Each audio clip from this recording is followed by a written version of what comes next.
즐거이 불러 기쁨으로 주께 나가리 여호와 하나님 난 주의 백성 기르시는 양이라 여호와를 즐거이 불러 기쁨으로 주께 나가리 여호와 하나님 난 주의 백성 기르시는 양이라 감사함으로 주를 높이며 그 문에 들어가서 찬송함으로 그 이름을 송축할지어다 감사함으로 주를 높이며 그 문에 들어가서 찬송함으로 그 이름을 송축할지어다 주의 선함과 인자하심이 영원하고 주의 성실하심이 내게 미치리로다 감사함으로 주를 높이며 그 문에 들어가서 찬송함으로 그 이름을 송축할지 감사함으로 주를 높이며 그 문에 들어가서 찬송함으로 그 이름을 송축할 한 번만 더 찬양하시겠습니다. 감사함으로 주를 높이며 그 문에 들어가서 찬송함으로 그 이름을 송축할지어다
당신이 울고 있는 어두운 땅에 나의 두 발이 향하길 원해요. 나의 마음이 아버지의 마음 알아. 내 모든 뜻 아버지의 뜻이 될 수 있기를 나의 온몸이 아버지의 마음 알아. 내 모든 삶 당신의 삶 되기를.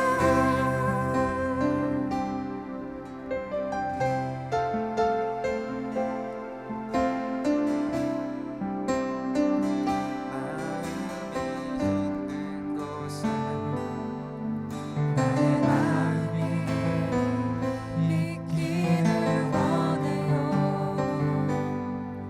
아버지 당신의 눈물이 고인 곳에 나의 눈물이 고이길 원해요. 아버지 당신이 바라보는 영혼에게 나의 두 눈이 향하길 원해요. 아버지 당신이 울고 있는 어두운 땅에 나의 두 발이 향하길 원해요. 나의 마음이 아버지의 마음 알아. 내 모든 뜻 아버지의 뜻이 될 수 있기를 나의 온몸이 아버지의 마음 알아.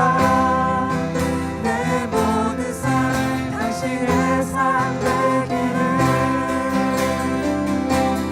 나의 마음이 아버지의 마음 알아. 내 모든 뜻 아버지의 뜻이 될 수 있기를 나의 온몸이 아버지의 마음 알아. 내 모든 삶 당신의 삶 되기를. 내 모든 삶 당신의 삶 되기를.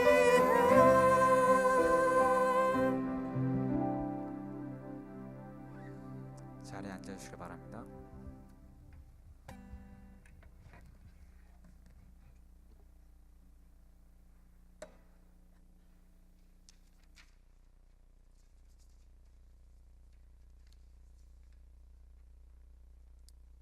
기도하시겠습니다. 사랑하시는 아버지, 한 주간 저희들을 지켜주시고 삶의 주인 되신 하나님 아버지, 저희가 오늘 이 자리에 하나님을 찬양하고 예배하고 하나님의 크나크신 긍휼의 사랑을 알아가기 위하여 나왔습니다. 긍휼의 뜻을 모르거나 낯선 형제 자매들이 있다면 하나님께서 목사님의 목소리를 통하셔서 저희에게 교훈의 말씀을 주시기 소망합니다. 그리고 주시는 소중한 말씀 또한 저희가 열린 몸과 마음으로 받아들이고 실생활에 적용할 수 있게 도와주시기 원합니다. 우리의 생명이시고 부활이 되신 하나님 아버지, 하나님의 정하여 주신 연수가 다하여 김종우 선교사님이 하나님 곁으로 가셨습니다. 김종우 선교사님의 영혼을 받아주시옵시며 하나님 안에서 영원한 생명, 즐거움 그리고 안식을 허락하여 주시옵소서. 너희는 마음에 근심하지 말라. 하나님을 믿으니 또 나를 믿으라. 내 아버지 집에 거할 곳이 많다고 하신 주님께서 이 시간 저희들에게 영안을 열어주셔서 이 세상에서 잠깐 보이시고 없어지는 몸이 아니라 김종우 선교사님을 통하여 보이시고자 하셨던 크나큰 하나님의 영원한 나라를 볼 수 있게 해주시길 바랍니다. 하나님 아버지, 이 시간 성령님의 뜨거운 역사가 있기를 원합니다. 저희들에게 위로와 격려와 권면을 더하여 주시옵소서. 특별히 김종호 선교사님이 그리하셨듯이 저희가 다 주 앞에 서는 그날까지 선한 싸움 잘 헤쳐나가고 쓰러지지 않는 믿음 지킬 수 있게 해주시길 소망합니다. 그리하여 천국에 들어가 하나님의 아버지의 사랑과 그리고 의의 면류관을 쓰고 주님과 영원히 함께 살 수 있게 해주시고 또 그 미래를 바라볼 수 있는 크나큰 용기를 더하여 주세요. 앞으로 있게 될 모든 장례 절차를 주님이 주장하여 주시옵고 그리고 있게 될 임종 예배를 통하여 하나님께 영광이 되게 하시옵고 모든 유족들과 온 성도들에게 큰 위로를 주시길 원합니다. 예수님의 이름으로 기도드렸습니다. 아멘. 오늘 말씀은 이제 마태복음 5장 1절에서 7절 말씀인데 다 같이 읽도록 하겠습니다.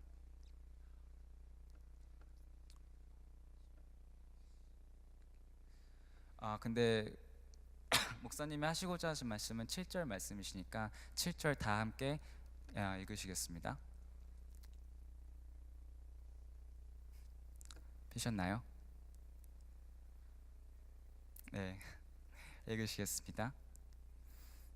긍휼히 여기는 자는 긍휼히 있나니 죄송합니다. 아멘.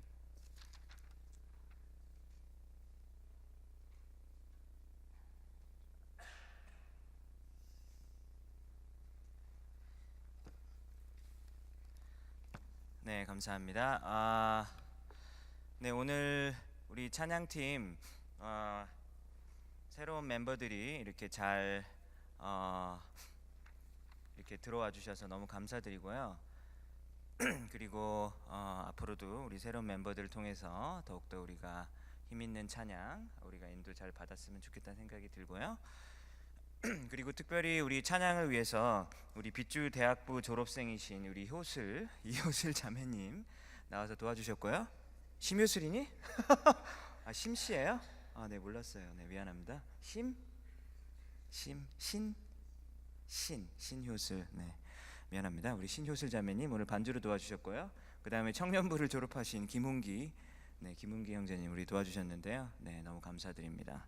우리 옆에 있는 사람이랑 한번 우리 인사했으면 좋겠습니다. 활짝 웃으시면서 주님의 이름으로 환영합니다라고 인사할까요?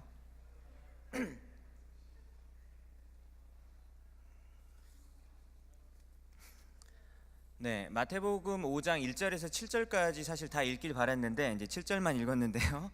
왜 1절부터 7절까지 다 읽기를 바랬냐면 우리 팔복인데 이 팔복이라는 것이 하나하나가 떨어져 있는 것이 아니라 이게 다 서로 연결이 되어 있어요. 그래서 이 부분들에 있어서 우리가 매주 한 절씩 보고 있지만 이것이 연결이 되어 있고 또 우리가 예전에 우리가 함께 묵상했던 것들을 기억한다라는 의미에서 우리 처음부터 끝까지 다 기억을 하면 좋을 것 같아요. 여러분들 팔복 지금까지 한 거 기억하시죠? 우리 한번 외워볼까요? 라고 하면 여러분들 너무 곤란하니까 일단 네, 심령이 가난한 자부터 이렇게 차근차근 외울 수 있으면 좋을 것 같아요. 오늘은 긍휼히 여기는 자는 복이 있나니 그들이 긍휼히 여김을 받을 것이며 라는 말씀이죠. 이 긍휼이라는 단어, 긍휼이라는 단어는 잘 못 들어보셨을 수도 있을 것 같아요. 특별히 미국에서 자란 친구들은 긍휼이 뭐야 라고 정말 잘 모를 수도 있을 것 같아요. 근데 이 긍휼이라는 말은 자비, 영어로는 mercy잖아요. 이 자비라는 어떤 그런 말입니다. 자비라는 것은 어떤 것이냐? 뭐 예를 들면 안쓰럽게 여긴다, 안쓰럽게 생각한다. 그리고 어떤 사람을 보고 불쌍히 여길 때 쓰는 말이죠. 뭐 영어 단어로 또 compassion 이런 말도 가능할 수 있을 것 같습니다. 아니면 우리가 동정심이라는 말로도 쓸 수 있을 것 같아요.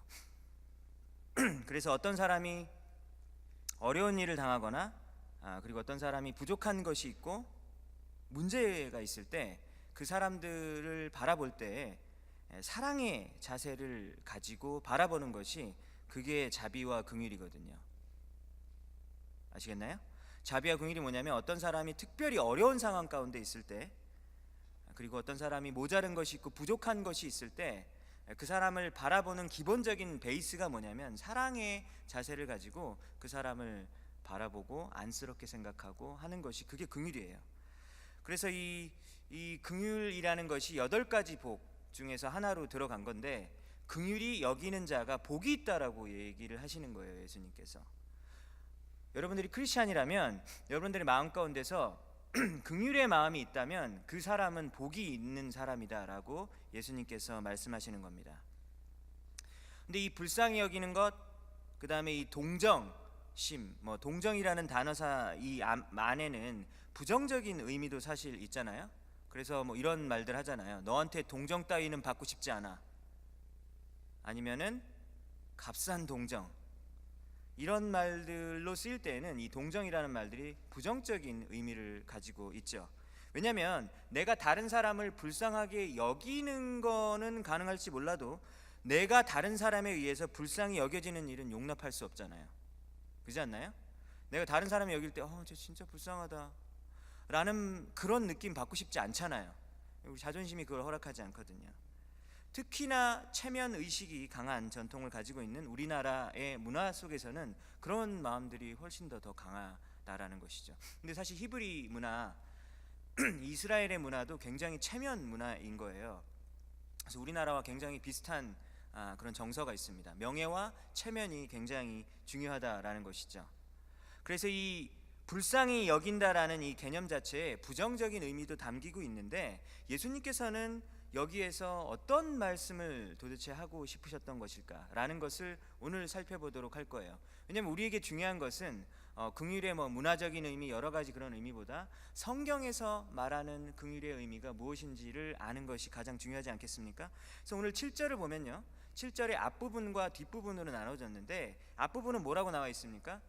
너희가 긍휼히 여겨라 라는 말이 나오고요, 그 다음에 긍휼을 받을 것이다 라고 이렇게 나오게 됩니다. 그래서 여기 우리가 생각할 때 누가 누구를 긍휼히 여긴다라는 말일까? 누가 누구를 불쌍하게 생각하고 안쓰럽게 생각하는다라는 얘기인가? 그 다음에 두 번째 마지막 부분에 보면 긍휼을 받는다 그랬는데 누가 누구를 긍휼하게 여겨서 긍휼을 받는다라는 말을 했는가라는 어떤 주체가 누구인지를 파악하는 것이 중요하다라는 것이죠. 근데 이거를 제대로 알기 위해서는 지금 팔복의 본문이 어디에 속해 있다 그랬죠?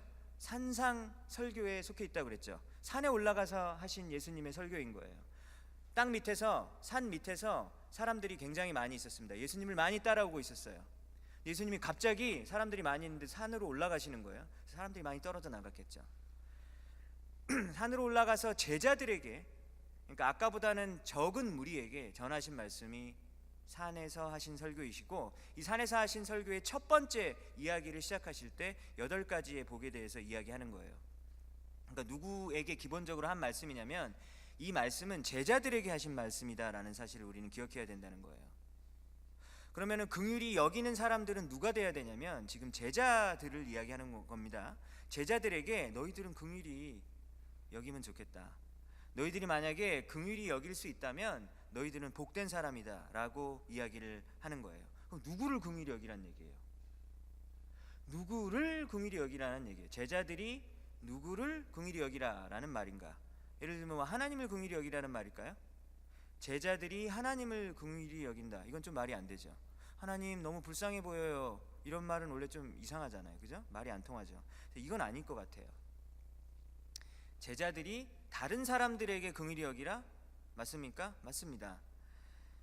제자들이 다른 사람들에게 긍휼히 여기란 말이에요. 그래서 누가복음 6장 36절에 보면 정확하게 이런 명령이 있습니다. 너희 아버지께서 자비로우신 것과 같이, 하나님 아버지가 자비로우시다라는 거예요. 너희 아버지께서 자비로우신 것 같이 너희도 자비로운 사람이 되어라 라고 명령을 하셨어요. 예수님을 믿는 제자들이 다른 사람을 향해서 자비로워야 한다라고 명확하게 말씀하신 부분이 있다라고 하는 겁니다. 그러니까 오늘 이 부분은요, 이 7절에 해당되는 오늘 이 부분은 사실 대인 관계에 대한 이야기예요. 우리가 다른 사람들을 대할 때 정말로 당신이 크리스찬이라면 어떻게 해야 된다라는 거예요? 다른 사람들을 긍휼히 볼 수 있어야 된다라는 것입니다.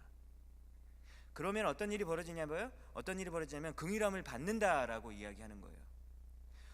그러면은 우리가 다른 사람을 이렇게 좀 불쌍히 여기고 이렇게 자비로운 마음을 가지면 그 사람들에 의해서 다시 긍휼함을 받는다라는 말인가? 그러니까 네가 착한 일 하면 그 보상이 그 사람들에게 돌아올 거야, 이런 말인가? 라는 생각을 해볼 수 있는데요, 근데 이것은 아니입니다. 왜냐하면 예수님의 삶을 일단 봐도 그런 거예요.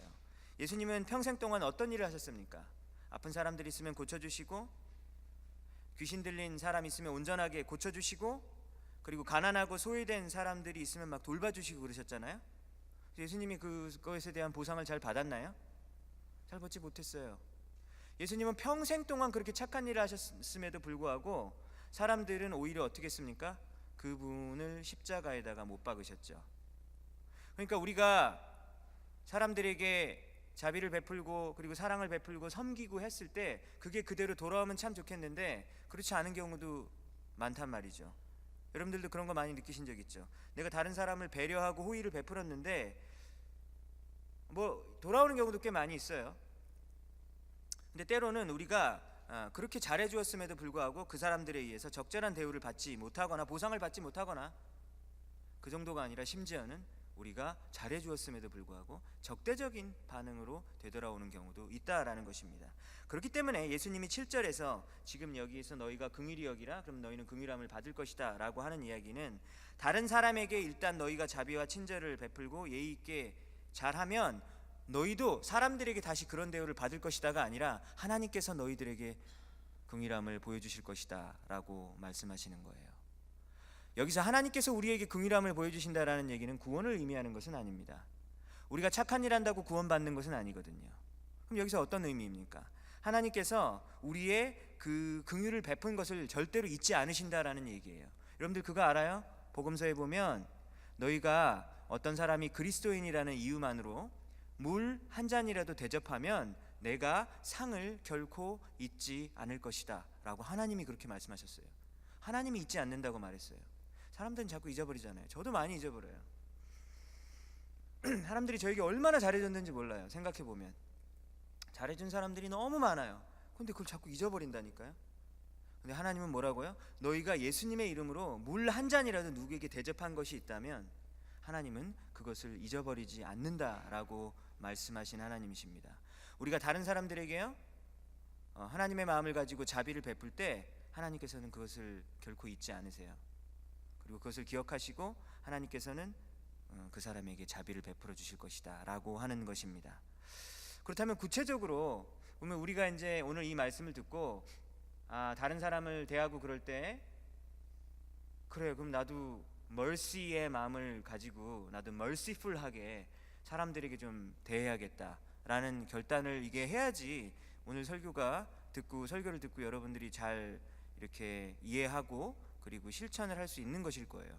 근데 구체적으로 그러면 자비를 베푼다라는 말이 어떤 말인지를 우리가 알아야 될 것 같아요. 근데 이 마태복음 5장 7절에 쓰이는 이 자비라는 단어가 이 원어 성경에 그리스어 성경에 어떤 단어가 쓰였는데 이 단어가 신약 성경에서 딱 한 번 다시 한번 나와요. 그게 어디서 나오냐면요 히브리서 2장 17절에서 나오게 됩니다. 우리 한번 같이 읽어볼까요? 우리 스크린을 보고 다 같이 우리 한 목소리로 한번 읽어보겠습니다. 우리 큰 소리로 집중해서 읽어보겠습니다. 시작. 그러므로 그가 범사의 형제들과 같이 되심이 마땅하도다. 이는 하나님의 일에 자비하고 신실한 대제사장이 되어 백성의 죄를 속량하려 하심이라. 자, 여기서 이제 자비라는 단어가 나오죠. 그래서 여기서 이 히브리서 2장 17절에서 나오는 이 자비라는 단어가 오늘 본문인 마태복음 5장 7절에서 나온 그 본문의 그 자비라는 단어와 긍휼이라는 단어와 똑같은 단어예요. 여기서 그가 누구인지를 우리가 금방 눈치를 챌 수 있으면 참 좋을 텐데 누가 모든 면에 있어서 우리 사람들과 같이 되어서 우리 백성의 죄를 속량이라는 말은 atonement, 용서라는 거거든요. 사람들의 죄를 용서하기 위해서 사람처럼 되신 분이 있으시죠. 누구실까요? 예수님이시죠. 그러니까 이게 예수님에 관한 얘기라는 걸 이제 빨리 눈치를 채실 수 있을 거예요. 근데 예수님이 어떤 분이시라고요? 이 땅에 오셔서 모든 범사라는 거는 뭐냐면 in every respect라고 나왔죠. 그러니까 모든 면에 있어서 예수님이 우리 사람과 같이 되었다라는 거예요. 근데 그 이유가 뭐냐면 우리의 죄를 용서하기 위해서 완전히 사람이 되신 것이죠. 근데 그 모습이 바로 무엇이냐면 마치 자비하고 신실하신 대제사장의 모습이다라고 이야기하는 겁니다.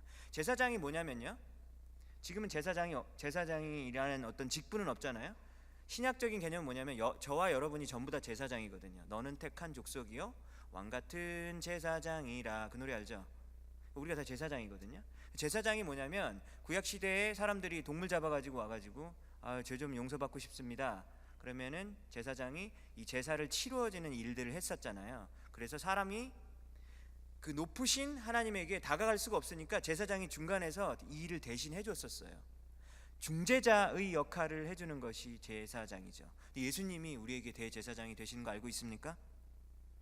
예수님이 우리의 죄를 위해서 돌아가신다라는 말이 무슨 말이냐면 예수님이 우리를 위해서 대제사장이 되어주셨다는 얘기예요. 그런데 예수님이 대제사장이 되어주셨는데 어떤 대제사장이시냐면요, 자비롭고 그리고 faithful, 신실한 대제사장이 되어주셨다라는 얘기입니다. 근데 이 자비함이라는 말이 도대체 무슨 말이냐, 자비하고 신실하다는 말이 무슨 말이냐면 우리와 같이 되어졌다라는 거예요. 지금 이 얘기를 왜 하고 있죠? 히브리서 2장 17절을 지금 왜 보고 있죠? 지금 오늘 설교를 듣고 그래 나도 오늘 한번 이제 오늘부터 자비로운 사람이 돼야겠다라는 결단을 해야 되는데 그 말이 도대체 뭔 말이냐? 그 말이 무슨 말이냐면요, 우리가 다른 사람의 입장에 들어가는 거예요. 이걸 기억해야 됩니다. 첫 번째, 오늘 세 가지를 기억해야 되는데, 첫 번째, 우리가 자비로운 사람이 되려면 다른 사람의 입장에 들어가야 되는 거예요. 뭐 영어 표현에 보면 뭐 다른 사람의 신발을 신어라 이런 표현 있잖아요. Wear shoes. 그렇죠? 그러니까 너가 딴 사람 신발을 신어 보면 아유 얘가 이런 신발 신고 있구나 이렇게 느낄 수 있잖아요. 그래서 그 사람의 처지가 되어보라라는 얘기입니다. 예수님은 사실 모든 걸 다 아시는 분이잖아요. 사실 우리 인간이 될 필요 없었어요. 그냥 하나님이 딱 보면 사람들 보니까 힘들겠네, 모르시겠어요? 알아요. 모를 리가 없으시죠. 그럼에도 불구하고 하나님은 친히 사람이 되셔서, 예수님은 친히 사람이 되셔서 이 땅 가운데 오셨습니다. 정말로 함께 할 때만이 진정한 자비와 긍휼을 보여주실 수 있다라는 것을 알았기 때문이에요. 여러분들, 저는 대학에 떨어져서 재수를 했어요. 재수할 때 가장 힘이 되는 사람이 누군지 알아요? 옆에 있는 재수생이에요.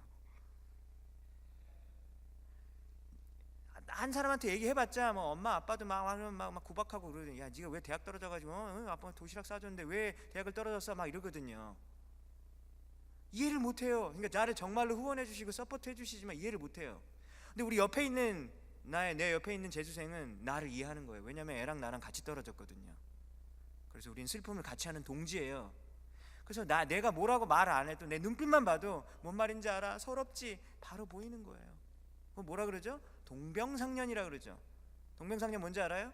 같은 병을 가진 사람, 중국어인데 한자인데 같은 병을 가진 사람은 서로 상자, 서로 련한다는 거예요. 서로 불쌍히 여긴다라는 거예요. 아, 너 진짜 힘들지. 같은 병을 가졌기 때문에 이거를 서로 이해한다라는 겁니다. 공감하라는 거예요. 공감하는 거. 다른 사람의 입장에 들어갈 때에만이 자비로운 사람이 될 수 있어요. 어떤 사람이 도둑질을 했다고 합시다. 도둑질을 했어요. 그럼 어떻게 해야 돼요? 자, 어떤 사람이 도둑질을 했어요. 어떻게 해야 돼요? 첫 번째로 떠오르는 생각은 빨리 도둑질한 사람 감옥에 넣어. 이제 엄정한 심판, 그리고 공정한 심판이 필요하겠죠. 또 어떤 마음이 듭니까?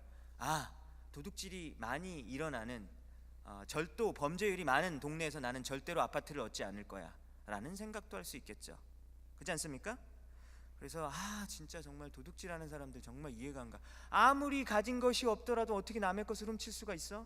라는 생각이 먼저 우리는 보통 떠오르게 됩니다. 그런데요, 만약에 이 도둑질을 한 사람이 모르는 사람이 아니라 만약에 우리 가족일 수 있는 거예요. 내 동생이 도둑질을 했다라고 가정을 해봅시다. 우리 오빠가 도둑질을 했다라고 한번 생각해보세요. 우리 언니가, 우리 누나가, 내 동생이 도둑질을 했다고 한번 생각하면 이거는 이야기가 갑자기 확 달라져요. 방금 전까지는 그 사람을 빨리 감옥에 채워넣어야 된다고 생각을 했는데 만약에 우리 가족이 도둑질을 하게 되면 어떻게 되는지 알아요? 이런 먼저 생각을 먼저 하게 돼요. 우리 착한 동생이, 그렇게 착한 동생이, 나랑 어렸을 때 그렇게 과자를 나눠 먹던 그 착한 동생이 도둑질을 할 리가 없어. 분명히 누명을 뒤집어 쓴 거야 라고 먼저 생각해요. 그럴 리가 없어 라고 사실을 부인하기도 합니다. 아니면 동생이 왜 도둑질을 했을까? 요즘에 돈이 너무 모자랐나? 용돈이 모자랐나? 내가 좀 더 벌어가지고 줬어야 됐었나? 라는 생각을 하기도 해요. 이 친구가, 이 사랑하는 동생이 도둑질을 하기까지 마음이 얼마나 힘들고 괴로웠을까? 내가 정말 더 신경을 써줬어야 됐었는데 도둑질을 해서 잡히다니 이게 말이 돼? 이러면서 막 너무 짠한 거예요. 짠하단 말이 무슨 말인지 알죠? 내 마음이 너무 이렇게 막 아픈 거예요. 동생이 도둑질을 한 것이. 왜냐면요, 도둑놈이기 이전에 그 사람은 내 동생이기 때문이에요. 그렇지 않습니까? 완전히 달라는 거예요. 내 동생을 이해하려고 노력을 하고, 그리고 내 동생의 입장에서 그것을 생각해보고, 그리고 내 동생을 변호하려고 해요. 왜 그럴까요? 아까 그 도둑놈이랑 지금 이 도둑놈이랑 차이가 뭘까요? 두 번째는 내가 사랑하는 사람인 거예요. 사랑하면 우리가 그 사람의 입장에서 생각하려고 합니다. 그렇지 않습니까? 사랑하면 그 사람의 입장에서 생각할 수 있는 거예요. 사랑하지 않고서 자비한 사람이 된다, 이거는 불가능한 일입니다. 여러분들 동물 좋아하죠? 동물 중에서 혹시 돼지 좋아하세요? 돼지를 가축으로 키우기도 하더라고요. 정말 귀엽더라고요. 그래서 만약에 여러분들이 돼지를 사랑한다고 해봅시다. 돼지 너무 사랑해. 막 강아지 좋아하는 사람도 있고 고양이 좋아하는 사람도 있잖아요. 근데 어떤 사람이 돼지를 너무 사랑하는 거예요. 돼지 너무 사랑해. 막 돼지 보고 뽀뽀하고 막 이래요. 그런데 여러분들이 만약에 막상 돼지가 되라고 하고 하면 그건 쉽지 않을 거예요. 막상 여러분이 돼지가 돼서 돼지 우리 안에서 돼지 똥과 함께 돼지밥을 먹고 돼지 취급을 당하고 싶지는 않을 거예요. 왜냐하면 사람이 짐승으로 이렇게 내려가는 일은 결코 쉽지 않은 일이기 때문입니다. 밑으로 내려가는 일은 언제나 힘든 것 같아요. 위로 올라가는 것은 되게 쉽거든요. 근데 밑으로 내려가는 일은 항상 어렵습니다. 긍휼이 무엇입니까? 오늘 5장 7절에서 나오는 이 긍휼이 무엇입니까? 상대방의 처지에 들어가서 생각하는 것이 바로 긍휼인 거예요. 그래서 그리스도인들은 어떤 사람들을 볼 때, 다른 사람들을 볼 때 판단하고 미워하고 정죄하기 전에 그 사람의 처지에 들어가서 먼저 생각하는 사람이 진정한 그리스도인이다라는 것입니다. 그래서 여러분, 학교에서, 직장에서, 가정, 교회에서 우리가 보았을 때 어떤 사람은 정말 미워할 만한 이유가 충분한 사람이 있지 않습니까? 어떤 사람은 정말 내 마음 가운데서 원망하는 마음이 자꾸 이 사람만 생각하고 만나기만 하면 자꾸 드는데, 원망할 만한 이유가 충분히 많은 사람들이 분명히 존재해요. 제발 저 사람만 없으면 좋겠다 라고 생각하는 사람들이 우리 주위에는 늘 있기 마련입니다. 그래서 어떤 사람들은 또 나를 자꾸 막 컨트롤하려고 그래요. 내 자유와 권리를 자꾸 침해하는 사람들이 있습니다. 어떤 사람들은 내가 싫어하는 말과 행동을 자꾸만 계속해서 습관적으로 하는 사람들이 있다라는 것이죠. 그래서 몇 번 말을 했어요. 그렇게 하지 말라고. 그랬는데도 계속하는 거예요. 그럼 어떤 마음이 드냐면, 지금 네가 내 인내심을 테스트하니? 라는 마음이 들 정도라는 것이죠. 어떤 사람은 내가 보기에는 별로 대단한 사람이 아니야. 근데 너무 자랑을 많이 해요. 그런 사람들 있죠. 별로 대단하지도 않으면서 뭘 저렇게 자랑을 하고 교만해? 라는 사람이 있을 수 있다는 거예요. 어떤 사람은요, 우리에 대해서 부정적인 말들을 하고 자꾸 돌아다니는 사람들이 있는 거예요. 왜 화가 안 나겠어요? 예수님이 오늘 자비한 사람이 되어라고 말씀을 하셨는데, 그 말은 우리랑 되게 친한 사람, 우리랑 잘 어울릴 수 있는 사람, 우리가 사랑할 만한 사람만을 두고 이야기하는 것은 아닌 거 알고 계시죠? 정말로 어려운 사람들 있잖아요. 그런 사람들에게도 자비와 긍휼의 마음을 가지고 대하라라고 하는 마음입니다. 그래서 미운 사람을 억지로 사랑하려고 우리가 막 노력을 할 수도 있어요. 사랑하자. 거울을 보고 사랑하자라고 다짐을 할 수 있어요. 하지만 그것이 결코 쉽지 않죠. 어떻게 가능할까요? 우리가 하나님의 사랑을, 하나님의 자비를 많이 받은 자라는 사실을 먼저 깨달을 때 그 일이 가능할 것입니다. 내가 얼마나 하나님 앞에 자비를 많이 받은 사람인지를 잘 이해하고 구원의 감사와 감격에 젖어 있는 사람이 그 다음에 무엇을 할 수 있다라는 것이죠. 왜냐면요, 성경에는 하나님을 뭐라고 얘기하냐면요, Father of mercies 이렇게 나와 있어요. 하나님은 자비의 하나님, 자비의 아버지라고 나와 있어요. 음악의 아버지는 누구시죠? 음악의 아버지 누구죠? 바흐. 음악의 어머니 누구죠? 핸델. 몰라요? 거짓말의 아버지 누군가요? 성경의 거짓말의 아버지가 누군가요? 사탄이죠. 사탄마귀. 긍휼의 아버지가 누구라고요? 하나님이 자기를 이렇게, 긍휼의 아버지는 하나님인 거예요. 이 말이 무슨 말이냐면 긍휼의 소스를 제공해 주신다라는 거예요. 누가요? 하나님이 제공하실 수 있는 거예요. 내 결단으로 되어지는 것이 아닙니다. 하나님, 제가 긍휼한 사람이 될 수 있도록 도와주세요 라고 할 때 하나님이 도와주실 거예요. 우리가 긍휼할 수 있는 힘을 공급받아야 되는 거예요. 하늘로부터 공급을 받아야 하는 것입니다. 근데 그게 무엇이라고요? 다른 사람 입장에서 생각하는 사람. 바로 이것이 긍휼의 첫 번째 포인트입니다. 우리 두 번째 포인트는 뭐냐면요, 이 mercy라고 해석이 이렇게 번역이 되어진 이 자비라는 말이 구약 성경에서도 mercy라는 말로 번역이 되어졌는데, 구약의 히브리어로 헤세드라는 말이 mercy로 번역이 된 거예요. 작년에 제가 룻기를 설명을 했는데, 설교를 했었는데 기억이 나시나요? 잘 안 나죠? 저도 제 설교가 잘 기억이 안 나는데 여러분들이 얼마나 기억이 안 나겠어요. 룻기를 설교할 때 헤세드라는 말을 했었어요. 그래서 이 룻이라는 사람이 여러분들 어떤 사람인지 기억을 하는 사람도 있고, 룻이 도대체 누구야? 성경에 나오는 사람이야 라고 하는 사람도 있을 텐데요, 이 룻이라는 사람은 모압 족속 출신의 여자였었어요. 며느리예요, 며느리. 시어머니가 있었어요. 시어머니는 그 유명한 나오미였어요. 나오미. 이 나오미 시어머니에게 큰 불행이 닥칩니다. 시아버지가 돌아가셨어요. 그러니까 나오미의 남편이 죽은 것이죠.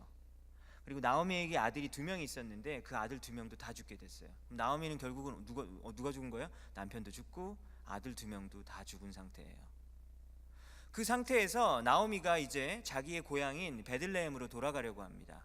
베들레헴은 유다 땅이었거든요. 그러니까 이스라엘 사람이 저 멀리서 살고 있다가 유다 땅 베들레헴으로 이제 모든 것을 잃고 돌아가는 거예요.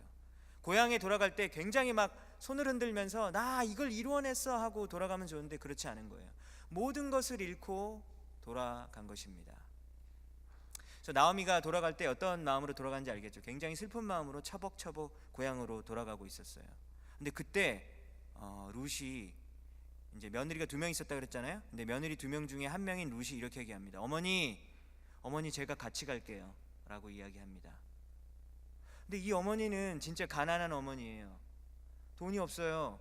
그 당시에 요즘에 여성들의 인권이 이제 그나마 좀 많이 향상이 되어졌지만 그 당시에 여성들이 인권이 많이 없었던 때잖아요. 직업 구하기 어렵겠죠. 그래서 이런 과부가 되면, 위도우가 되면 굉장히 힘들거든요. 굉장히 가난한 상황에 있는 거예요. 빈털터리로 남편과 자녀를 잃은 그 나오미를 따라가겠다고 하는 거예요. 그래서 인생에서 사실 중요한 선택을 해야 될 때가 많지 않습니까? 여러분들이 어떤 학교를 갈 것인지, 어떤 직장을 갈 것인지, 어떤 여자와 남자를 만나서 결혼을 할 것인지 굉장히 중요한 결정이 있는데, 지금 룻은 나오미를 함께 따라가겠다고 말을 했잖아요. 이건 굉장히 잘못된 선택이에요. 왜냐하면 그 나오미를 따라가면 고생길이 훤한 거예요. 고생길이 너무나 확실히 보장되어 있는 길이야. 그럼에도 불구하고 룻이 나오미를 따라갑니다. 근데 그걸 뭐라고 표현한지 알아요? 그걸 헤세드라고 표현을 했어요. 헤세드가 뭐냐면 변함없는 사랑인 거예요. 사랑이 중간에 변하잖아요. 언제 변해요? 내가 사랑하는 사람의 태도가 바뀌고 그러면 변하거든요. 환경이 자꾸 변하고 그러면 사랑이 자꾸 변하게 됩니다. 그런데 하나님의 사랑은 변치 않아요. 그게 뭐라고요? 헤세드라는 거예요. 사랑이 변치 않는 거예요. 나오미가 지금 어려운 상황에 처해 있는데 그 변함없는 사랑을 들고 룻이 같이 가겠다라고 이야기를 하는 것입니다. 이게 바로 긍휼과 자비의 길인 거예요. 오늘 예수님이 말씀하셨죠. 긍휼히 여기는 자는 복이 있나니 너희가 긍휼을 받을 것이다. 긍휼히 여기는 것이 무슨 말인지 아세요? 긍휼히 여긴 자라는 말은 변함없이 끝까지 사랑을 하는 것입니다. 중간에 포기하지 않고 끝까지 사랑을 하는 것이죠. 일회성의 사랑을 보여주는 것이 아니에요. 같이 함께 가는 거예요. 어려울지라도 함께 가는 것이, 그게 바로 헤세드의 사랑입니다. 제가 유학 생활을 5년 동안을 했어요. 이제 5년이 뭐 길면 길고 짧으면 짧겠지만 저에게 너무나도 길게 느껴진 시간이었어요. 왜냐하면 굉장히 고통스러운 시간이었고 참 힘든 시간이었습니다. 제가 싱글로 온 것이 아니라 제가 결혼해서 아내랑 그 다음에 2 자식을 데리고 온 상황이라서 상황이 정말 막막했어요. 그래서 누가 저의 모든 그런 상황을 알고 있다면 너는 유학 가면 안 되지 라고 하는 그런 상황이었어요. 어디서 유학을 가, 상황도 안 되면서 라고 하는 그런 상황에서 유학을 온 거예요. 그러니까 너는 그게 믿음이라고 생각하니? 라고 할 수 있는 어떤 그런 비난을 받을 수 있을 만한 그런 상황이었던 거예요. 그런데 어쨌든 저는 기도하고 이게 하나님의 뜻이라고 생각하고 그리고 왔어요. 온 가족을 데리고 왔습니다. 이것은 마치 이건 뭐 저랑 룻을 좀 동일시한 것 같아서 좀 미안한데, 룻이 나오미를 따라간 것과 어찌 보면 이제 비슷한 거예요. 왜냐하면 이제 고생을 한다라는 측면에서, 제가 룻같이 믿음 있다라는 사람이 그런 얘기가 아니라 고생을 한다라는 면에서 룻이 나오미를 따라간 것 같이 뭐 그런 상황이었어요. 그런데 우리가 있잖아요. 하나님을 잘 믿으면요, 하나님께서 어떤 우리 앞에 놓여져 있는 굉장히 어려운 일들과 고생들을 좀 제거를 해주시면 좋잖아요. 근데 제거를 맨날 해주시나요? 그렇지 않을 때가 많아요. 룻이 나오미를 따라갔잖아요. 얼마나 정말 충성스럽고 대단한 행동 아닙니까? 하나님이 좀 복 좀 주셨으면 얼마나 좋아요. 그런데 베들레헴에 갔는데 어떤 일을 한지 알아요? 먹을 게 없어서 남의 밭에서 떨어지고 남아있는 그것을 땅에서 이렇게 주워가지고 땅거지처럼 그거 해가지고 먹고 살고 그랬어요. 간신히 연명한 거예요. 남의 밭에 진짜 붙어있는 그런 이삭이 아니라 땅에 수확 다 하고 나서 떨어진 거 몇 개 있잖아요. 그거를 주워가지고 먹는 거예요. 아니, 내가 하나님이면 룻이 나오미를 따라가는 그런 멋있는 결정을 하면 좀 먹을 것도 공급해 주시고 좀 잘 살 수 있게 해줄 수 있으면 참 좋지 않나요? 그런데 냉혹한 현실이, 비정한 현실이 그리스도인이라고 해서 비껴가지를 않는 경우가 많다라는 겁니다. 여러분들도 그거 느끼십니까? 여러분들 하나님 믿으니까 늘 좋은 일 벌어져요? 그렇지 않거든요. 하나님을 믿어도 그리스도인으로서 잘 살아가려고 할지라도 비정한 현실이, 냉혹한 현실이 내 앞에서 여전히 다가올 때가 참 많습니다. 그런데 이러한 저의 유학생 시절에 저기 그 가운데 보이는 저 친구 보이죠? 문두환. 저 친구가 이제 제 후배 문두환이에요. 제 아내의 얼굴은 동그라미표로 막았습니다. 왜냐하면 우리 와이프는 사진을 밖에다 공개하는 걸 싫어하니까요. 제가 저렇게 막았습니다. 우리 두한이라는 친구는 제가 두한이가 고등학교 때부터 알던 사람이에요. 제가 대학생이었고 고등학생이었고, 그리고 제가 대학생 때 1대1 성경 공부도 같이 한 학생이에요. 근데 이 친구가 이제 한국에서 회계사가 돼서 뭐 한국의 큰 회사에 막 들어가고 그랬어요. 그래서 이제 미국 출장을 왔는데 달라스로 오게 된 겁니다. 근데 제가 달라스에 살았잖아요. 그래서 당연히 저희 집에서 이제 머물게 됐습니다. 우리 집에 와서 자라. 그래서 며칠 동안 자고 이야기하고 정말 만나서 너무 반가웠었어요. 왜냐면 주님 안에서 만난 이 형제 자매들은 정말 언제 만나도 너무 반갑거든요. 그래서 우리 집에 자고 막 너무 좋았어요. 근데 이 친구가 제가 사는 모습을 보고 좀 되게 불쌍했나 봐요. 그래서 이 친구가 한국에 돌아가더니만, 내가 형한테 매월마다 월급 받으면 얼마씩 줄게 그러는 거예요. 그래서 아니야, 주겠대요. 그래서 알았어. 그리고 받았죠. 근데 그 돈이 꽤 커요. 진짜 몇백 불이 넘는 돈이에요. 몇백 불이 넘는 돈을 그때부터 제가 졸업할 때까지 몇 년 동안 계속해서 똑같은 날짜에 계속 줍니다. 그러니까 뭐 자동이체를 해놨나 봐요. 월급 들어오자마자 빠져나오게. 계속해서 똑같은 액수가 몇십만 원, 몇백, 몇천, 몇백 원이 계속해서 들어오는 거예요. 졸업할 때까지. 솔직히 그거 한두 달 해도 사실 쉽지 않은 일이거든요. 내가 뭐 해줬는데? 같이 성경 공부하고 뭐 단기 선교 같이 가고 뭐 이런 거? 추억이 좀 있는 거? 우리 같은 피부치 형제도 아니잖아요. 주님 안에서 한 그냥 형제 자매잖아요. 그냥 이론적인 거잖아. 근데 이론이 아닌 거예요. 진짜인 거예요. 진짜 나의 형제 자매 같은 거예요. 그래서 몇 년 동안 이렇게 도와주는 겁니다. 그래서 제가 졸업을 하고 나서 두한에게 연락했어요. 두한아, 그동안 너무 고마웠다. 이제 그만해 라고 말하니까 그 친구가, 형 진짜 너무 힘들었어. 이제 그만할게 그러더라고요. 그래서 그 말을 하는데 제가 진짜 힘들었나 보다라는 게 느껴지더라고요. 그래서 되게 미안하더라고요. 미안한데 어떻게 다 지난 일인데. 되게 미안하더라고요. 그래서 형 진짜 나 힘들었어. 그러면서, 왜냐면 그 친구가 그렇게 부유한 친구는 아니에요. 부모님도 사업이 좀 그때 점점 힘들어졌고. 근데 이런 상황 가운데서 끝까지 변함없이 이런 상황을 보여줍니다. 제가 자격이 있나요? 없죠. 그럼에도 불구하고 이 친구가 주님께서 주신 그 자비로움을 베풀어 주는 거예요. 굉장히 사랑을 많이 받은 사람이죠. 제가 한순간이 아니에요. 몇 년 동안 받은 거예요. 몇 년 동안.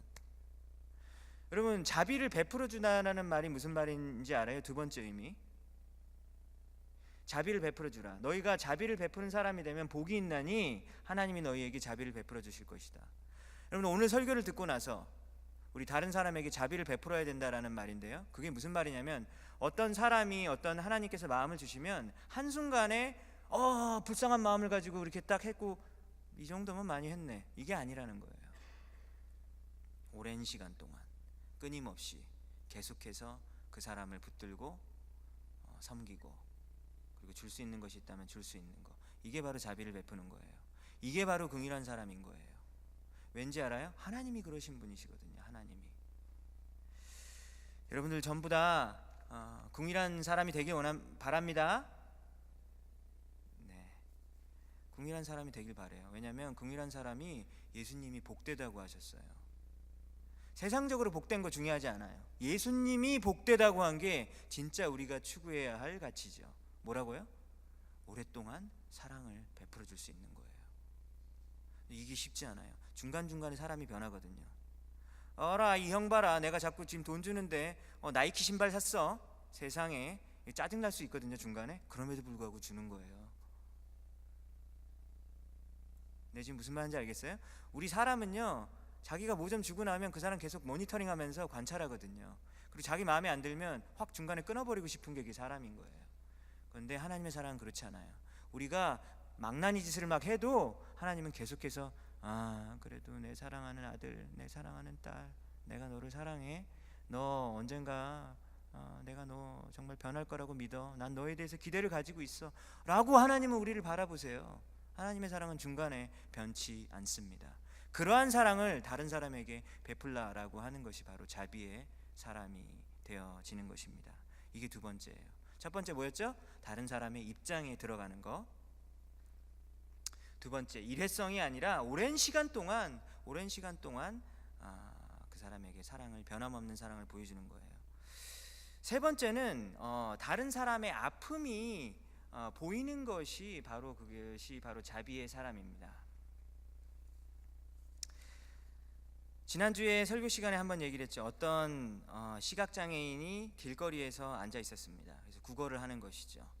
돈도 없고 몸도 아파요. 근데 예수님이 여리고에 이제 지나간다는 말을 듣고 사람들이 막 엄청 몰린 거예요. 예수님이 인기가 있잖아요. 가면 막 기적이 일어나고 하니까 인기가 많아요. 그래서 자기가 도저히 갈 수가 없는 거예요. 사람들이 그렇게 꽉 찼는데 지금 눈도 안 보이는데 어디를 가겠어요. 그래서 자기가 할 수 있는 일은 소리를 지르는 것밖에 없어요. 다윗의 자손 예수여 나를 불쌍히 여겨주세요라고 크게 소리를 칩니다. 다른 사람이 뭐라 그래요? 야, 입 다물어. 어디서 지금 예수님 지나가는데 지금 소리 지르고 있어. 조용히 하라고 막 옆에 사람들이 말렸어요.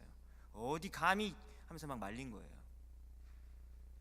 근데 지금 뭐라 그랬어요? 이 시각장애인이 뭐라 그랬어요? 불쌍히 여겨달라고 얘기했어요. 자비를 구한 거예요. 예수님이 어떻게 합니까?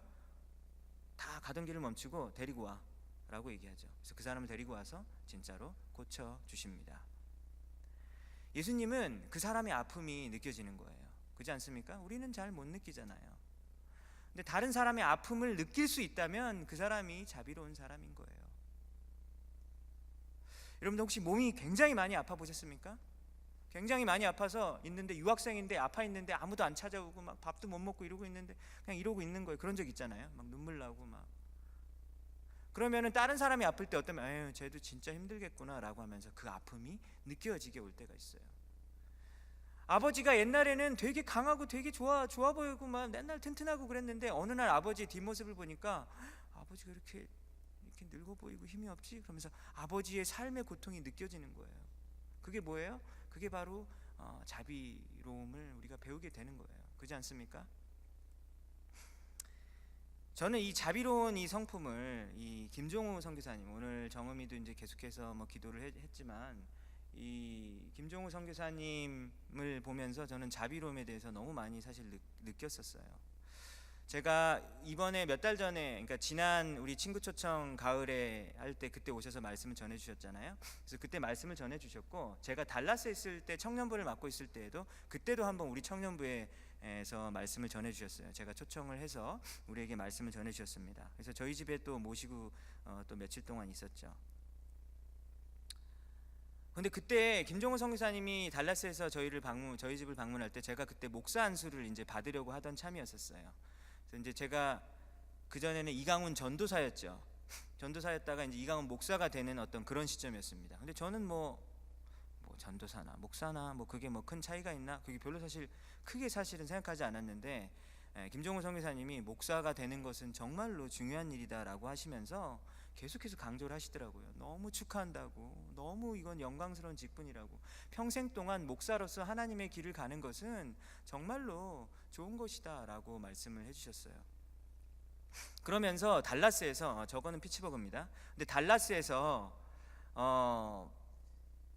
이분이 이제 어느 교회에서 이제 초청 이제 강의를 하면서 그러니까 호텔에서 머무르셨는데 제가 이제 호텔에 라이드를 해드리면서 오는데 제가 나가려고 딱 하는데 그때 저에게 봉투를 주시는 거예요.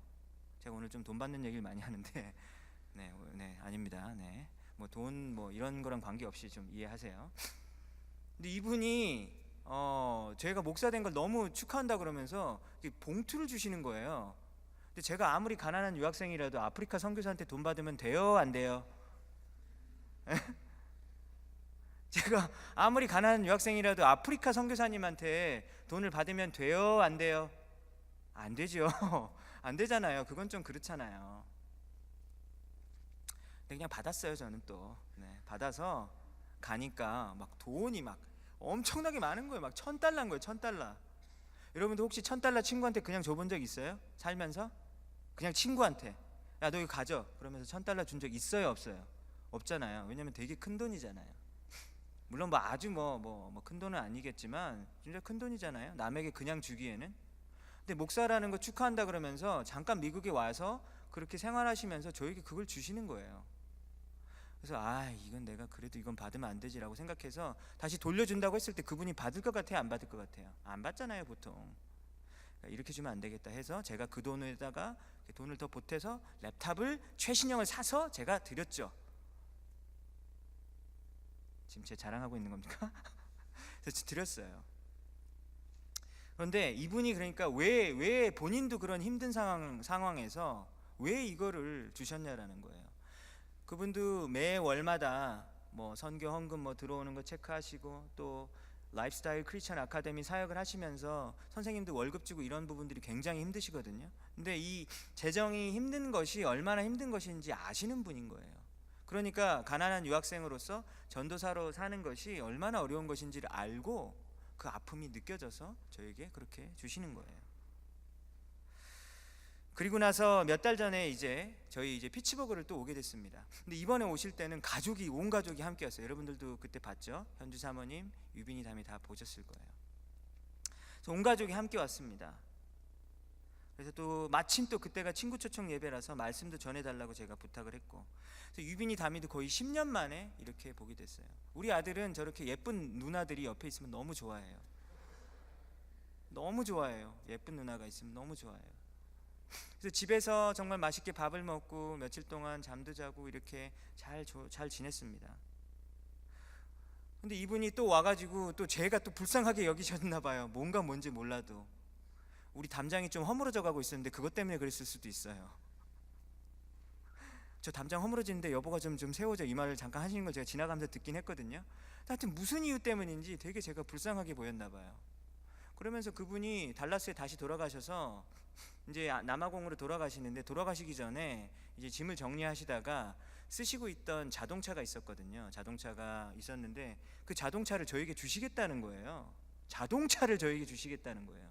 그러니까 달라스에 가져와서 가져갈래, 아니면 자기가 보내줄까 이러시는 거예요. 그래서 아니라고 그거 파셔서 비행기값 하셔서 잘 가시라고 제가 그렇게 얘기했어요.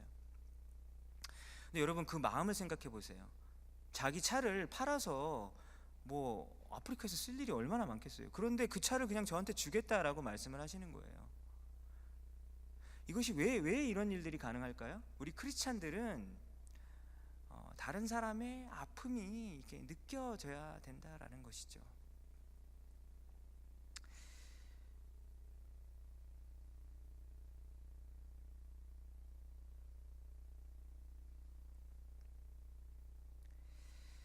그래서 우리가 자비와 긍휼의 사람이 된다라는 것은 세 번째로 다른 사람의 아픔을 민감하게 느낄 수 있는 그런 사람이 되는 것을 의미합니다. 그래서 오늘 설교를 듣고 여러분들은 우리 이 세 가지를 기억해야 돼요. 첫 번째, 우리는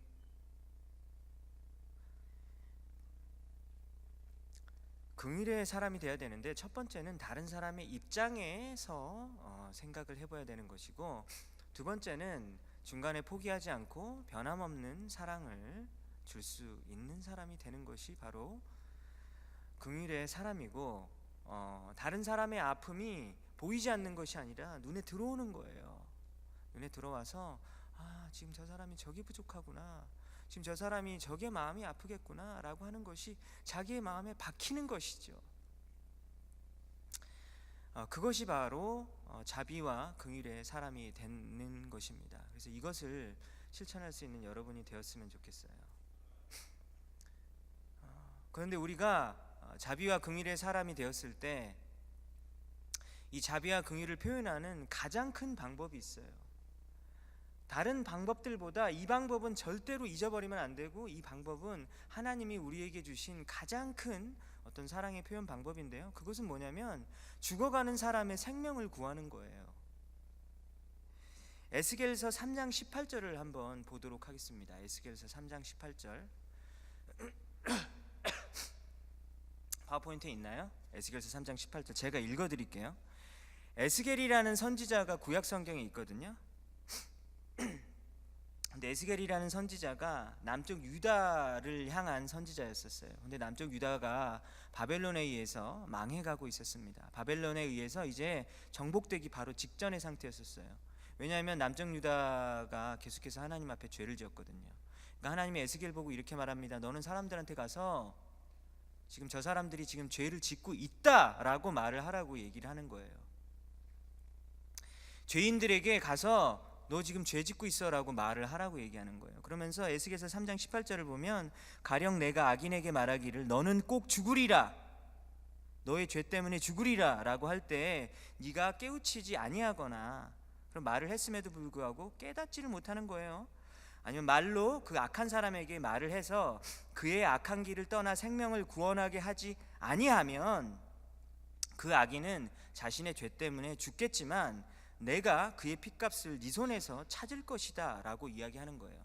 죄인에게 가서 너 죄인이니까 너 빨리 돌아서라고 말을 빨리 하란 얘기예요. 그래서 말을 너가 하지 않으면 그 핏값을 너에게 찾겠다라고 얘기하는 거예요. 여러분들 예수님 정말 믿으십니까? 믿는다고 한 사람들이 참 많아요. 우리 교회 안에 믿는 사람들이 있다고 한 사람들이 정말 많아요. 근데 어떤 분은 뭐라고 얘기하는지 알아요? 교회 안에서 전도하래요. 교회 안에서. 왜 그런지 알아요? 믿는다고 하는 사람들이 많은데 믿는다고 하는 사람 같이 살지를 못하니까, 복음에 합당한 삶을 살지 못하고 그 복음이 너무나도 절실하지 않는 사람들이 너무나도 많으니까 교회 안에서 전도하래요. 되게 마음 아픈 얘기죠. 뼈 아픈 얘기죠. 말로는 예수님 믿는다라는 사람들이 참으로 많은데 교회 안에서 정말로 예수님을 믿는 사람다운 사람이 많이 없다라는 거예요. 그럼 어떤 사람이 정말로 진정한 그리스도인입니까? 그리스도인이라는 것은 예수님이 십자가에 달려 돌아가신 것이 나 때문에 죽었다라는 걸 믿는 사람이잖아요. 수도 없이 들은 얘기 아니야. 안 그래요? 예수님이 나의 죄 때문에 십자가에서 처참하게 돌아가셨는데 그게 나 때문이다라는 걸 믿는 거예요. 맞죠? 그래서 내가 죄 용서함을 받는 거야. 근데 그걸로 끝나지 않죠. 우리가 매일매일 살아가면서 하나님의 말씀대로 살아가고, 그리고 내가 날마다 조금씩 더 거룩해져서 구원을 완성하고 이루어가는 그런 사람이 그리스도인이거든요. 그러니까 그리스도인은요, 예수 천당 불신지옥 해가지고 자 천당 보험 들어놨어, 그 다음에 보험 들어놨으니까 안전하게 막 살자, 이게 그리스도인은 아니에요. 그죠? 천당만 보장되면 아무렇게나 막 사는 게 그게 그리스도인이 아니다라는 것이죠. 그리스도인은 뭡니까? 당신이 지금 죽었다가 살아났으면 딴 사람한테도 가서 전해 라고 이야기하는 거예요.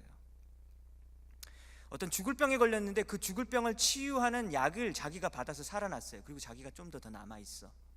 근데 그것을 끝까지 숨기면서 그걸 약을 안 주는 거야. 지금 죽어가고 있는데. 그래놓고서 뭘 주는지 알아요? 두통약을 줘요. 아유, 이거 페인킬러거든, 먹으면 안 아파. 그래서 잠깐 동안 안 아프게만 해줍니다. 그게 전도하지 않는 그리스도인이에요. 자기는 복음의 혜택을 다 누려놓고서 생명을 살렸다라고 하면서 그 사실을 믿는다고 하면서 다른 사람한테는 그 예수를 숨기는 거예요. 뭐야? 그건 아니죠. 사도 바울이 뭐라 그랬습니까? 내가 복음을 부끄러워하지 아니하노니 복음은 하나님의 능력이라고 얘기했어요. 뭐가 능력이라고요? 복음이 능력이라고요. 우리가 능력이 아니야. 복음이 능력이지. 복음이 능력이잖아요. 복음이 뭐예요? 예수님이 나를 위해서 십자가에서 돌아가셨고 너를 위해서도 돌아가셨어. 너 지금 이대로 예수님 모르고 죽으면 너 진짜 지옥 가는 거야. 그거 여러분들 정말 믿는 사람들 맞아요? 근데 우리는 복음을 전하지 않죠. 왜 안 전할까요? 이런 다원화된 사회에서 오직 예수만 된다라고 말하는 것이 얼마나 고리타분해 보입니까? 얼마나 폭력적으로 보입니까? 쿨하지 못한 사람이 되잖아요. 다른 사람 마음 불편하게 하고 싶지 않거든요. 그러니까 예수님의 복음을 전하지 않는 거예요. 그런데 우리가 복음을 전하지 않기 때문에 그 사람이 예수님 모르고 죽죠? 그럼 예수님은, 하나님은 피값을 누구한테 묻는다고요? 복음을 전하지 않는 너에게 내가 물을 거라고 말을 하는 거예요. 복음 안 전하지? 그럼 내가 너한테 피값을 묻겠다, 이렇게 얘기하는 거예요. 명령이 아니죠. 이건 완전 명령이시죠. 선택이 아니라 명령이죠. 어떤 사람이 다리에 떨어져서 이제 죽으려고 그래요. 나 정말 죽어버려야겠어요. 그래서 자살을 하려고 그래요. 막 다리에서 떨어지려고 그래요. 그때 이때 생각을 하는 거예요. 이 사람을 지금 살려줄까 말까? 내가 지금 가가지고 지금 빨리 땡겨서 지금 살려줄까 말까? 그냥 차라리 죽게 하는 것이 나을까? 저 사람이 떨어진 다음에 수영을 할 수 있을까? 이런 생각할 여유가 지금 있나요, 없나요? 없어요. 무조건 먼저 살려놓고 봐야 돼. 그 다음 일은 나중에 생각하고. 그렇지 않습니까? 이게 바로 전도의 절실함이에요. 근데 우리는 절실함이 없어요. 절실함이 없는 사람들이 교회에 너무 많다라는 것이죠. 우리 일에 자기가 하는 일에 너무 바빠서 절실함이 없다라는 것이죠. 우리가 기껏해야 할 수 있는 건 뭔지 알아요? 야, 밥 주니까 교회 와. 이 정도야. 얼마나 약해. 그래서 뭔 일만 생기면 예배를 맨날 빠져. 그 정도의 크리스찬으로서 우리가 어떻게 주님의 사명을 감당하겠습니까? 여러분, 미국 사회에서 피츠버그에 그리스도인으로 살다 보니까 편한가요? 진짜? 나는 참 핍박받는 나라에서 안 살아서 참 다행이다. 그런가요? 정말 그런가요? 미국에서도 정말 그리스도인답게 살려면 굉장히 피곤해요. 힘들어요. 정말 어려워요. 근데 우리는 왜 이렇게 편할까요?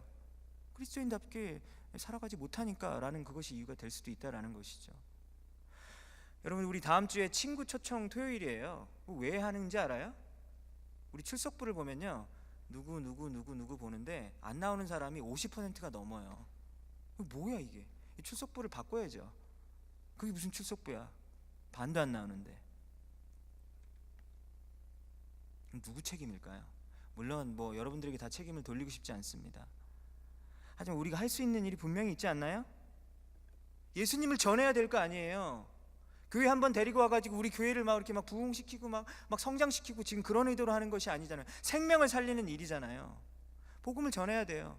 그래서 오늘 예배에 참석한 사람들은 단 한 명도 빠짐없이 이렇게 했으면 정말 좋겠어요. 부탁할게요.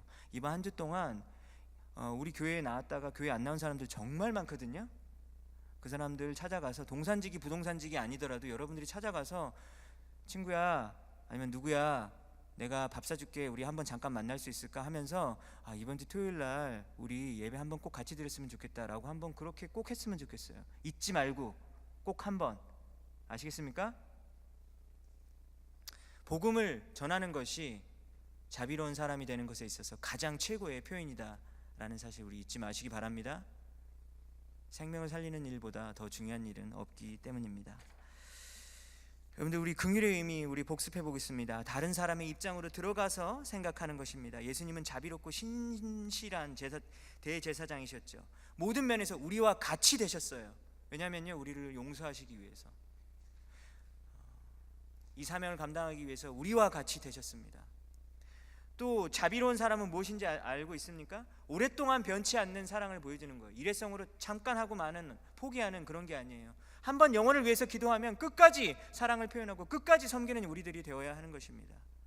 세 번째, 자비로운 사람은 어떤 사람일까요? 다른 사람의 아픔을 민감하게 받아들이고, 지금 저 사람이 아프구나 하면서 그 사람의 아픔을 위로해주고 회복시켜주고, 그리고 그 사람의 필요를 채워줄 수 있기를 다짐하는 사람이, 그 사람이 자비로운 사람입니다. 그 자비로운 것을 가장 잘 표현하는 최고의 방법은 무엇입니까? 예수 그리스도를 그 사람에게 소개하는 것입니다. 그것보다 더한 자비로움의 표시는 없다라는 것이죠. 우리의 잠자고 있는 영혼들을 깨우시기 바랍니다. 지금은 우리가 영적으로 죽어 있을 때가 아니에요. 여러분들이 무슨 일을 하고 아무리 바쁘더라도 지금은 영적으로 둔감할 때가 아니다라는 것이에요. 영적으로 깨어 있어야 돼요. 이 시간에 다 같이 일어나서 우리 찬양 한 곡 하겠습니다.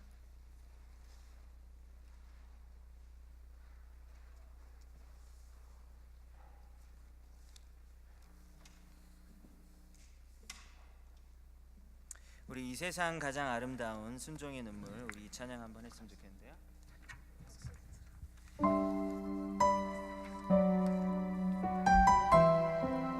우리 예수님을 생각하면서 우리 찬양할 때요, 우리 진심을 가지고 우리 설교했으면 좋겠습니다. 찬양했으면 좋겠습니다. 이 세상 가장 아름다운 순종의 눈물, 온 세상 다시 빛나게 한 생명의 눈물. 그가 이 땅에 오신 이유, 그가 이 땅에 오신 이유, 죽어야 살게 되고 저야만 승리하는 놀랍고 영원한 신비 지으신 그대로 회복시키 우리의 창조주 그리스도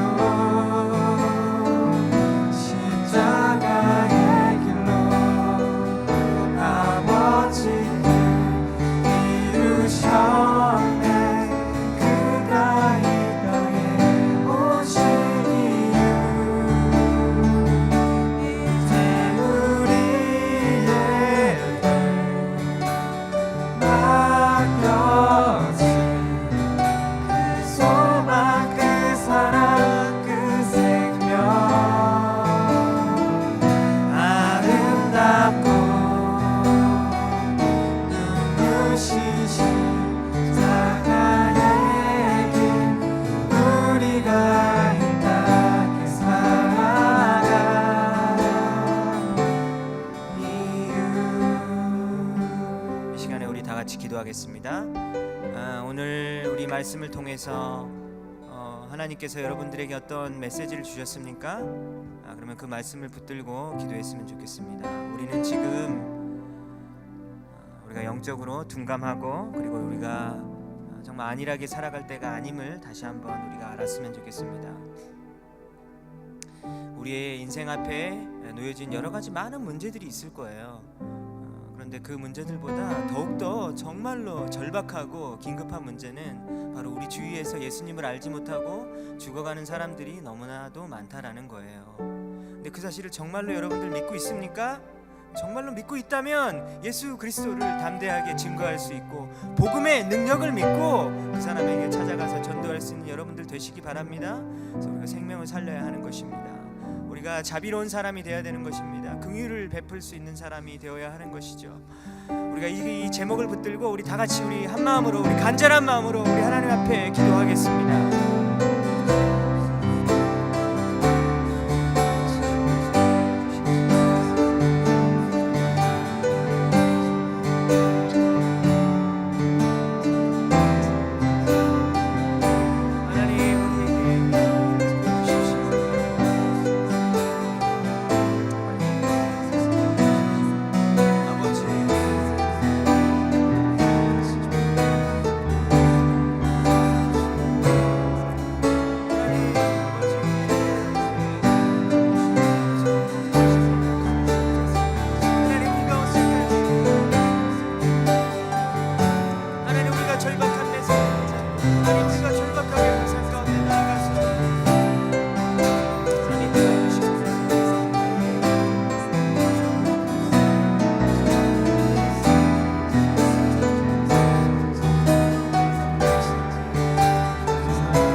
우리가 다른 사람의 입장에 서서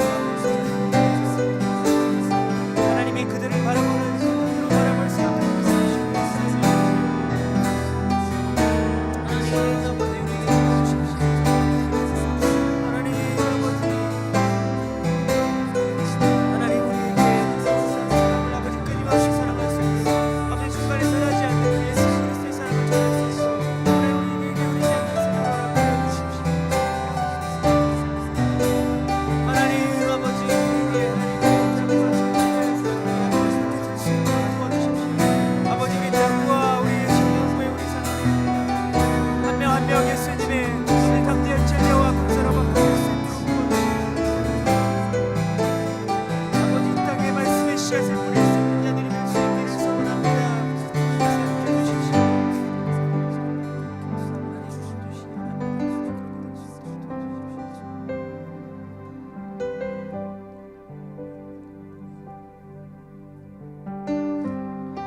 네, 이 시간에 우리 한 가지만 더 기도해 드리기를 부탁하는데요. 이 시간에 김종우 선교사님의 이제 장례식을 몇 시간 전에 남아공에서 장례 예배를 드렸고요.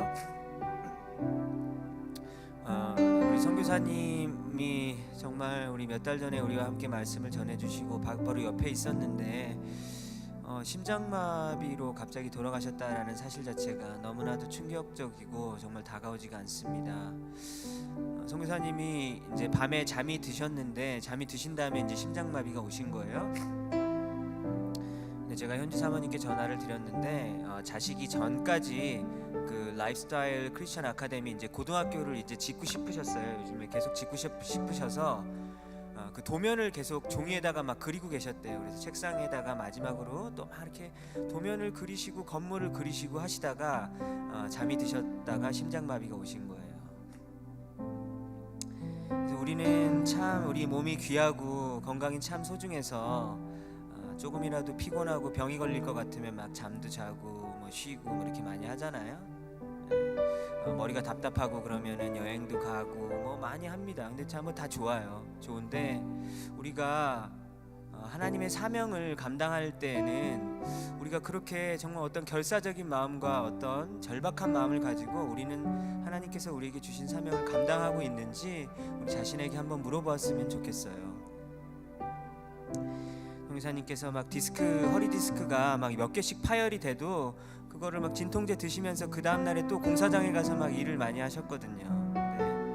우리는 정말 예수님께서 주신 사명을 잊어버릴 때도 너무 많고요. 우리가 그리스도인이라는 사실 자체도 잊어버릴 때가 참 많고 성경을 안 읽은 지 지금 10년이 넘은 사람도 여기 자리에서 너무 많아요. 언제까지 참 우리가 이렇게 잊어버리면서 중요한 것을 잊어버리면서 살아야 될지 정말 모르겠습니다. 저는 우리 대학부와 청년부의 목사로 하나님께서 불러주셔서 이곳에 왔는데 우리 단 한 명이라도 예수님의 제자로 바뀌는 모습이 있고 예수님께 인생을 드릴 수 있는 사람이 한 명이라도 나온다면 저는 정말로 너무 기쁘겠어요. 이 시간에 우리 다 같이 기도할 때 하나님 저에게 주신 사명이 무엇입니까? 하나님 그 사명을 위해서 제가 최선을 다해서 살아갈 수 있는 내가 되게 해주세요라고 기도하고 우리 종우성사님의 유가족들을 위해서 우리 다 같이 우리 간절한 마음으로 우리 한 번 더 기도하겠습니다.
이제는 우리 구주 예수 그리스도의 은혜와 하나님 아버지의 무한하신 사랑하심과 성령님의 감화 감동 교통하심이 오늘 말씀을 듣고 자비롭고 긍휼한 사람이 되기를 다짐하고 소원하며 또 예수 그리스도의 복음을 부끄러움 없이 담대하게 증거하기를 소원하는 우리 사랑하는 형제 자매들의 머리 위에 이제로부터 영원까지 함께 하실지어다.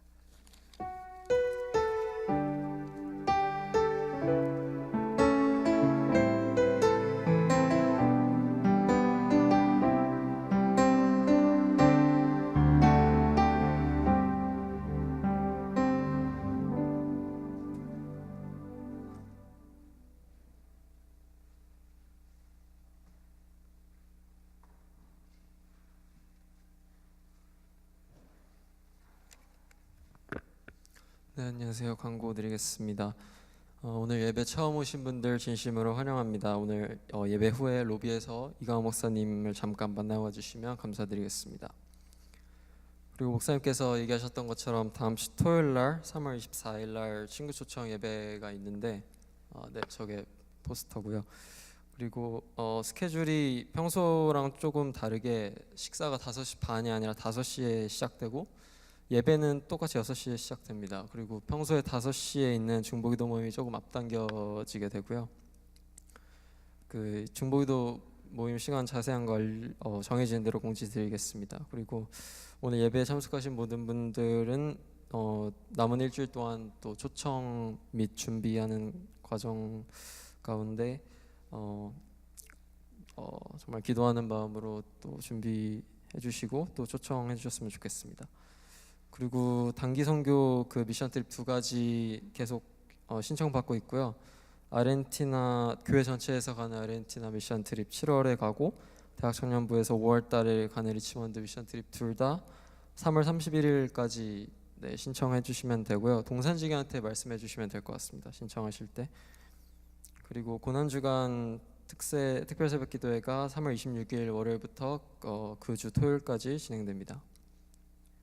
그리고 다음 주 주일 3월 25일 날 2부 예배 때 입교식 세례식이 있는데 대학 청년부에서는 이예린 자매님이 세례를 받고 그리고 우하영 자매님과 이시연 형제님이 입교를 받게 됩니다.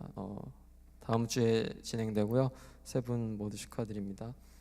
그리고 김종호 선교사님이 며칠 전에 심장마비로 하나님 품으로 돌아가셨는데 유가족분들 위해 계속해서 기도해 주시고 그리고 선교사님이 감당하시던 그 학교 사역을 위해서도 계속해서 우리 모두가 함께 기도할 수 있었으면 좋겠고요.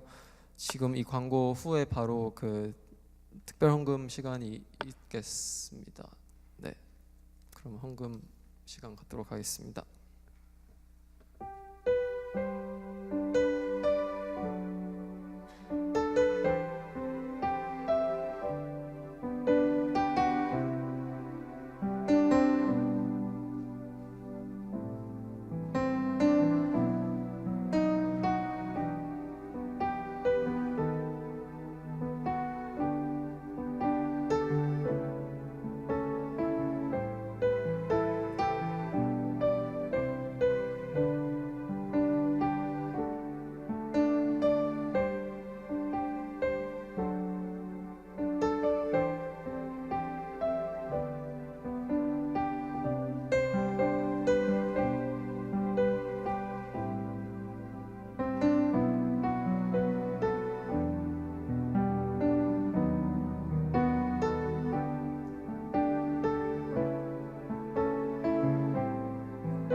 이 시간에 헌금을 위해서 기도하겠습니다.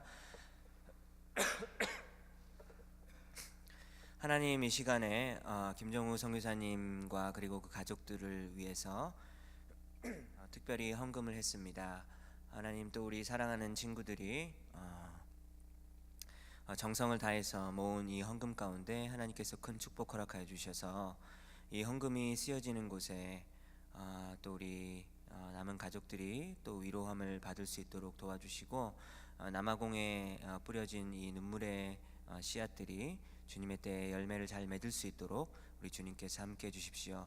하나님, 특별히 우리 사랑하는 친구들 중에서 재정적인 문제 때문에 괴로움 겪고 많이 힘든 친구들이 있습니다. 하나님, 그들에게 풍성하게 공급하여 주시고 하나님께서 우리를 사랑하시고 우리의 필요한 모든 것들을 공급하시는 분이다라는 점을 마음속에 깊이 새기고 알 수 있도록 주님께서 그 인생 가운데 함께하여 주시옵소서. 이 모든 말씀 예수님의 이름으로 기도드렸습니다.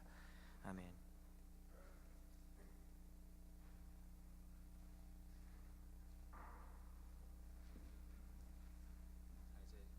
이제 일어나셔서 공동체 고백하시겠습니다.